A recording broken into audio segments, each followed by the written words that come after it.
Ricky Smiley's discussion this morning was, would you allow your adult children to return home? And my answer is absolutely. For example, my two young men are in college right now. One will be graduating soon and the other has 3 more years to go.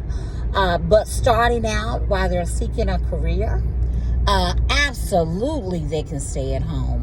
And even during their career, if that's possible, to have their job near the house or in the same city or wherever, and they need to stay at home while they work. So I would save their money. I think I've told the story before. I had a friend working with me at the Chicago Tribune, and that's what her dad and mom did with every member of her family. I believe there were 6 siblings, and they happened to be white. And she said they all stayed at home, whether they got a degree or not. She got a degree, but I don't know if any of them did. But they worked, they stayed at home, they gave their dad their money, and I think he gave them from their own money perhaps $200, something like that, every payday. And he kept the rest. So by the time they moved out, usually that could be a year or 2 years or even 6 months. It depends on what they wanted. If you wanted a townhome, maybe you stay a year or 2. If you simply want an apartment, maybe that was 6 months. Or a car, maybe that was 6 months. But it depended on what they want. And once they moved out, hey, he gave them all of their money. So I think that's what would have to happen. The boys would have to entrust that my mom is saving my money, because when I leave here, I want a better vehicle and I want a nice condo. Or I'm going to stay here until I get married. I am not against that.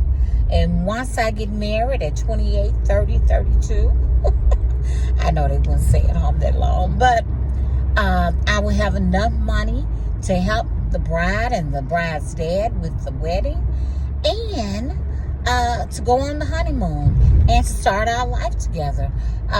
So yes, I welcome that. In the times that we are living in now, more people should be open to that.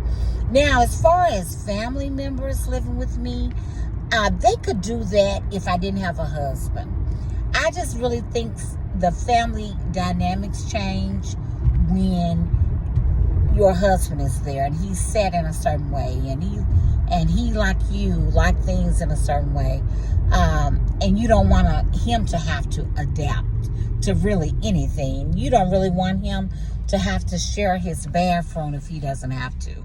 He can share it with his sons, but maybe not with the brother, the cousin, the uncle. And I know that doesn't sound right, but I just would want everybody to be comfortable. And there's a level of trust that goes in that. You know, who's coming in and out of your house with your family members, visiting them. So no, I probably wouldn't be comfortable with that unless it came down to that. Now, I thank my sister, whom I don't have a great relationship with. But when I moved here, my family, they happened to be just the 2 small boys then, my husband and myself, lived with my brother, may he rest in peace. And we also, especially the kids and I, that would be my 2 sons and myself, my husband spent a little time at his homeland. I lived with my sister, and I was teaching, so I was driving to back to Arkansas, but living with her here in Memphis. So I really appreciate her, for that time. But of course, it was understood that we were saving for an apartment, So I think you always need to have an end goal in mind, because it can lead to so many problems. Now, that doesn't mean that we are having problems now from that very long time ago when I stayed with her, but it's just the dynamics of our relationship.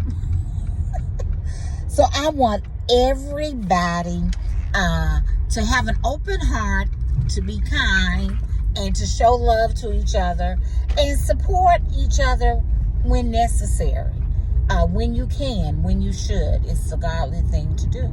And with that, peace and blessings. Have a great day.